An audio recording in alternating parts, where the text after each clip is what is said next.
Vocês devem ter acompanhado aí que o Monark, né, um dos apresentadores do programa Flow, fez uma fala em que ele dizia que se a extrema esquerda, representada aí pelos comunistas, né, tinha o direito de ter um partido político, a extrema direita também deveria ter. E aí ele diz que a extrema direita, que são os nazistas, podiam ter um partido organizado, legalizado no Brasil. Aí nós tivemos, se não me engano, ontem, um apresentador que participou do Big Brother, o nome dele é Adrilles, fazendo uma defesa ensandecida de que o nazismo teria sido menos pior do que o comunismo, porque o comunismo matou muita gente. Desculpem. Então, a gente está diante aqui de um debate que está ganhando força no país e que há muito tempo não se fazia. E eu não sei se é bom a gente manter esse tipo de debate, né? Porque o nazismo ele precisava mesmo ser esquecido. O que eu sei é que esse Adrilles, ele faz uma fala ensandecida, descontextualizada. Ele diz que o nazismo matou 6 milhões de judeus e que o comunismo matou 100 milhões de pessoas e aí ele tenta fazer uma gradação do que é pior, do que é melhor. Bem, depois ele termina fazendo uma saudação nazista, né, aparentemente. Vai negar, mas ele termina com essa saudação, dá uma risada completamente inacreditável, e aí o apresentador encerra o programa e totalmente constrangido, né?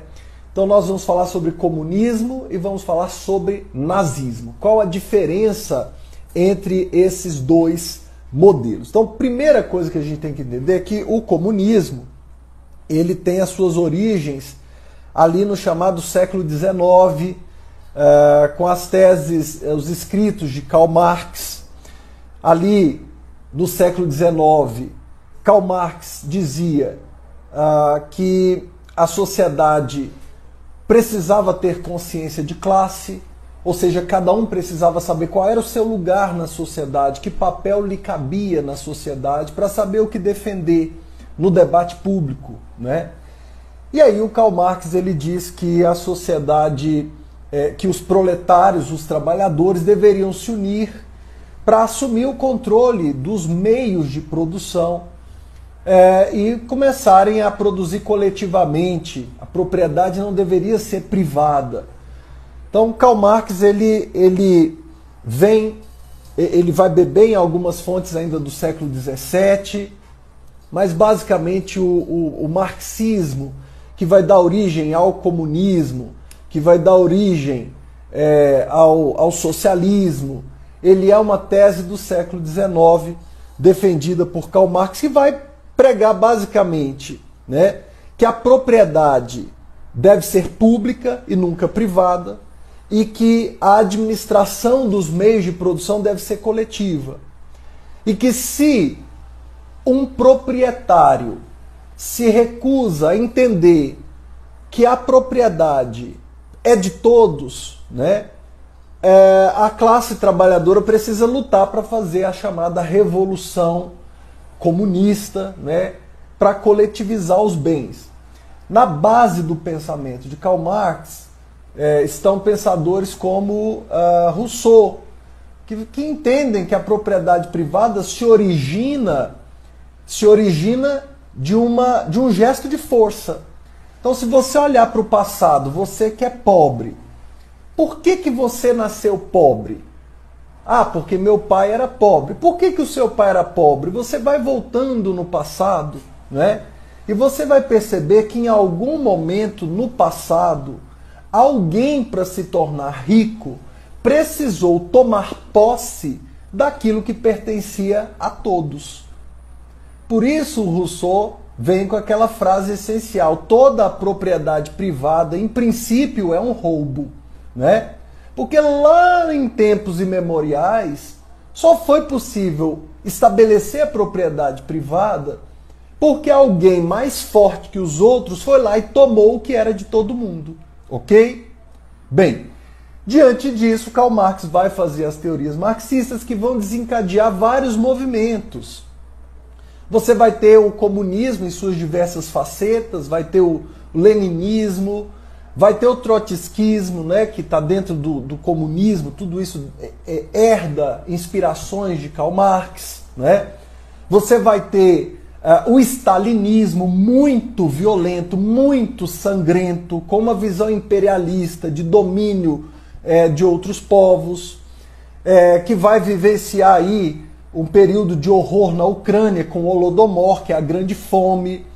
Você vai ter o maoísmo na China, que, claro, vai trazer a revolução cultural que vai matar um monte de gente, né? Então, é verdade que o comunismo na prática teve experiências muito violentas, mas você não vai achar nos escritos teóricos que fundamentam o marxismo uma incitação à violência contra certas categorias de pessoas. Mesmo contra os proprietários, o marxismo, na tese, não incentivava a violência. E, portanto, nós podemos dizer que o marxismo, no cerne da sua tese, não é uma ideologia assassina, não é uma ideologia que mata. Né? Bem, quando a gente fala de nazismo, nós estamos falando de algo diferente. O nazismo bebe de fontes de pensadores do século XIX, faz uma interpretação incorreta do darwinismo, que era algo muito corrente na biologia daquele tempo, e faz uma interpretação de que, assim como havia uma evolução das espécies e umas conseguiam sobreviver, outras não, numa corruptela, ou seja, numa má interpretação, o nazismo vai, bebendo do darwinismo social, dizer que existem raças humanas, o que por si só já é um erro, e que essas raças humanas são diferentes entre si e que umas são superiores às outras. E aí o nazismo ele nasce na Alemanha como uma proposta alternativa ao liberalismo, aquelas democracias parlamentaristas que eram comuns na Europa daquela época, e ao comunismo, que se fortalecia na União Soviética cada vez mais. Então o nazismo ele vai manter a defesa da propriedade privada, mas vai pregar uma forte intervenção do Estado nos rumos da economia. E o nazismo tem no cerne da sua origem o racismo. Os textos que dão base ao nazismo, ao contrário dos textos que dão base ao marxismo, trazem em si implicitamente muita violência, e às vezes explicitamente. O Mein Kampf, que é o livro que Adolf Hitler escreve enquanto esteve preso em 1924, o livro significa Minha Luta, esse título, né? O Mein Kampf é um livro que já explicita as principais teses do nazismo. A primeira tese é de que os alemães ou os arianos são superiores. Segunda tese é que, sendo eles superiores, formariam um grande império. E esse império tinha o direito de tomar posse das terras necessárias para o seu desenvolvimento. E que essa tomada de terras deveria acontecer onde houvesse um alemão. Onde houvesse um descendente dessa raça dita superior, esse descendente deveria governar, porque, por princípio, essa raça era superior às demais raças. Outro ponto essencial do Mein Kampf é que existia uma raça inferior a todas, origem de todo o mal, origem de todas as mazelas, que era a raça judia. Os judeus deveriam ser exterminados. E sobre os judeus eram jogadas todas as culpas. Então jogava-se sobre eles as culpas do capitalismo financeiro bancário que cobrava juros exorbitantes e escorchantes da Alemanha no período entre guerras, que vai do fim da Primeira Guerra até o início da Segunda Guerra Mundial. E ao mesmo tempo que os judeus eram acusados de serem os donos dos bancos que cobravam tantos tributos, tantos impostos, tantos juros, desculpem, eles dizem que os judeus também são os responsáveis pelo comunismo, pelo marxismo. Então, a fala do Adrilles naquele programa é tão nonsense, é tão absurda, porque ele compara uma prática que redundou em grande violência e que é uma fatia de uma forma de pensar que se origina no marxismo, que é o que a gente chama de stalinismo. Stalin foi um ditador violento, um ditador perigoso, sangrento, é verdade, né? E ele compara essa fatia do comunismo, né, com o nazismo, que é um todo. O nazismo por inteiro tem como base central de pensamento o extermínio de raças inferiores, especialmente a raça judaica, e vai promover esse extermínio de forma industrial. O cerne do nazismo é o racismo e o extermínio de certas categorias de seres humanos. E é por isso que Adolf Hitler, durante o seu governo na Alemanha, ele vai perseguir industrialmente ou sistematicamente os judeus, criando campos de concentração que nada mais eram que indústrias da morte. Havia cálculos, por exemplo, de qual seria o mecanismo mais barato para matar mais judeus. Isso está no cerne da indústria da morte, a necropolítica nazista, né? Você comparar uma indústria da morte com um erro de política econômica que leva à morte por fome na Ucrânia é muito diferente. A intenção dos planos de Stalin na economia, na coletivização da agricultura, não era matar os ucranianos de fome. A intenção de um campo de concentração é matar os judeus, seja de fome, seja na câmara de gás, né? Seja com uma bala na nuca. E esse é o cerne da questão que não permite que esse comentário do Adrilles seja levado a sério. É uma pessoa que não estudou. Por que a Alemanha proíbe qualquer menção honrosa ao nazismo, qualquer tipo de apologia ao nazismo? Porque o nazismo é uma doutrina política cujo cerne do pensamento se baseia no fato de que uma raça superior tem o direito de dominar uma raça inferior e de destruí-la. E para isso cria um mecanismo intencional de morte. É certo que as experiências comunistas ao redor do mundo, por seu caráter autoritário na maior parte das vezes, né, por sua política de coletivização dos meios de produção, pela desapropriação da propriedade privada, gera conflitos que levam a guerras, levam a mortes. É verdade. Mas você não vai achar nos escritos de Karl Marx nenhuma menção de que esse é o propósito final.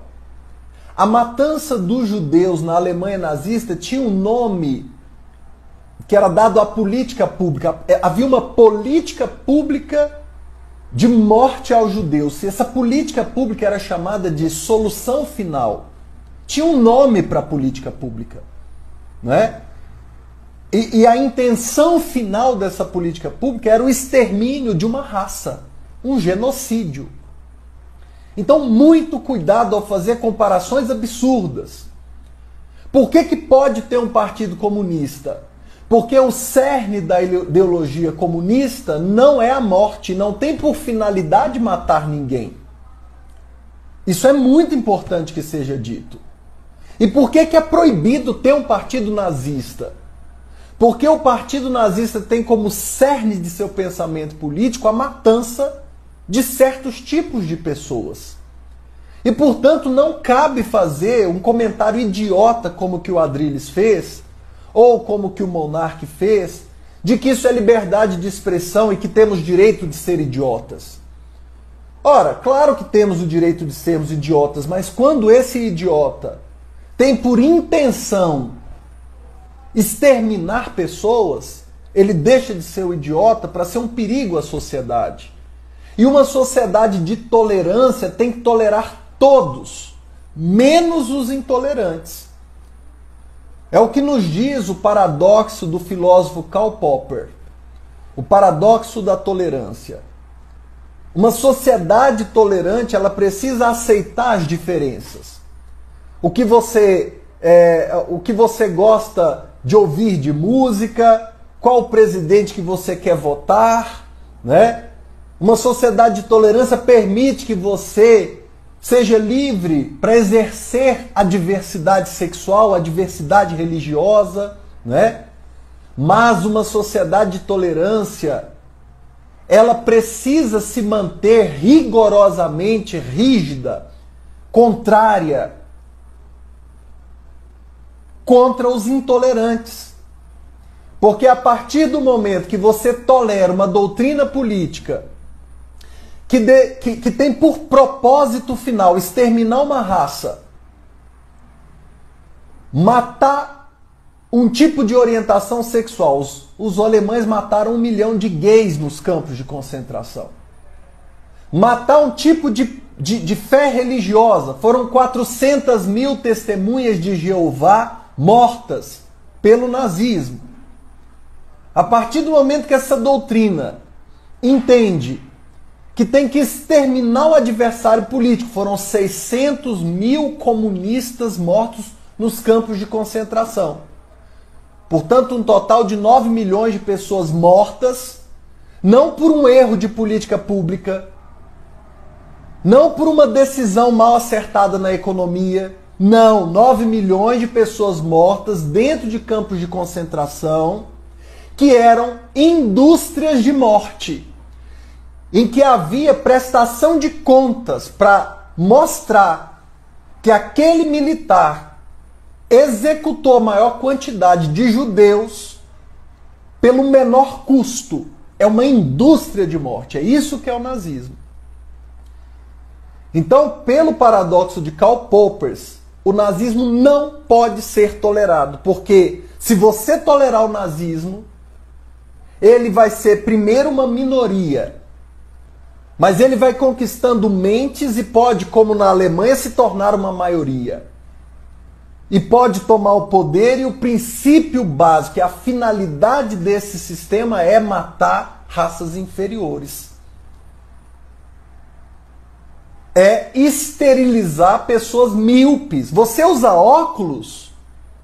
Fiquei espantado. O Adrilles me parece que usa óculos. Como é que ele fala uma burrice dessa? Seria esterilizado. Você tem algum mal congênito, qualquer que seja, não poderia ter filhos, poderia ser exterminado, né? A fala do Adrilles nesse programa, a fala do Monarca, a fala de gente cabeça oca. O Brasil está precisando melhorar a qualidade do ensino médio, porque isso é coisa que a gente aprende numa boa escola, na aula de história, no ensino médio. Mas essa desvalorização que a gente tem dos professores, dos profissionais de educação, faz com que você prefira acreditar numa bobagem falada num podcast idiota, a acreditar no que o seu professor, que é licenciado para te dar aula, está te falando. Isso é uma palhaçada, né? Então, o nazismo é uma doutrina de morte, na essência, nos seus textos constitutivos. E aí, se você deixa que o nazismo nasça, ele começa como uma minoria, mas há o risco de que ele se torne maioria. Em 1923, Hitler tenta um golpe de Estado e ele vai preso. E o nazismo era minoritário na Alemanha. Em 1929, o nazismo começa a ganhar força. Em 1934, Hitler se torna o Führer da Alemanha. Então não dá para a gente aceitar esses comentários pouco profundos, né, sem nenhum tipo de compreensão histórica, de pessoas que têm muita influência de comunicação, e que começam a usar argumentos vazios, argumentos pouco fundamentados, que muitas vezes são simples de se entender, mas muitas vezes as coisas simples não são corretas, simplesmente. Então, eu quero aqui encerrar dizendo que a experiência comunista no mundo trouxe muita violência, muita guerra, muita morte, muito conflito, ok? Mas eu quero dizer que a experiência comunista e o pensamento comunista, mesmo eu não sendo um comunista, ele é um pensamento que não pressupõe o extermínio do outro. Enquanto o pensamento nazista pressupõe o extermínio como centro da sua doutrina e cria a industrialização do processo de assassinato. Então você assassina com método, com sistema. Você assassina calculando quanto você vai gastar para matar mais gente em dinheiro. Estão entendendo? É uma indústria da morte. Não podemos permitir que essa doutrina nazista renasça. Não podemos legalizar partido nazista coisíssima nenhuma, porque seria a legalização da intenção de matar. E temos que tratar qualquer aquiescência com o nazismo como uma alta traição à democracia. Qualquer pessoa que se envolva em comentários que passem pano para o nazismo precisam ser duramente corrigidas pela sociedade democrática. A nossa sociedade de tolerância precisa ser absolutamente intolerante e rigorosa contra os intolerantes que ousam defender um dos grandes absurdos da história da humanidade. Então, gente, eu vou ficando por aqui. Eu agradeço a todos os que participaram aqui dessa live surpresa. Eu estava realmente muito irritado com tudo que aconteceu. Eu espero que o nosso país sobreviva à volta de pensamentos que tinham sido derrotados em 1945, com o fim da Segunda Guerra Mundial. Eu espero que esse país sobreviva a esse pus dessa infecção chamada bolsonarismo, que está trazendo à tona tudo isso de volta. Pode olhar as pessoas que apoiam esse governo, geralmente estão envolvidas com esses comentários absurdos, com essas comparações inacreditáveis, inadequadas, né? Então, eu acho que a gente precisa prescrever como remédio para essa sociedade brasileira muitas aulas de história, né? Para que a gente pare de falar bobagem e para que a gente vença esse momento histórico tão terrível que o Brasil está vivendo, em que voltam à tona debates que já estão derrotados e que vão permanecer na sepultura. Tchau, tchau, gente. Um abraço para vocês.